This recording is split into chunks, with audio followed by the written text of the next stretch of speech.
ఈ దినాన అంతరంగమును బాగు చేసుకొని దేవునికి వాక్యం హెచ్చరిక చేస్తే ఎంతమంది నిజంగా 100% ఆ మాటను స్వీకరించి ప్రీతిందర బాగయ్యే తర్వాత విషయం కనీసం రిసీవ్ చేసుకునే మనసు ఎంతమందికి ఉంది?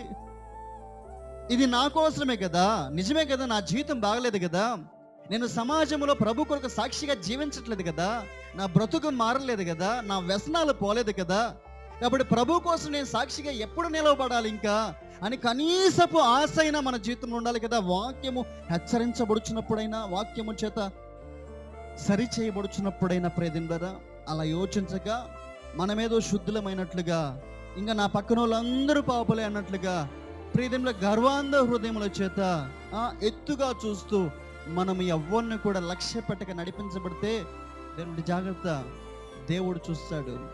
దేవుడు త్రెఫే విషయమై ఆయన చెప్పాడు కదా, నేను చూసుకుంటాను పట్టించుకోబాకని. అలాగే దేవుడు చూస్తాడు ఒక దినాన.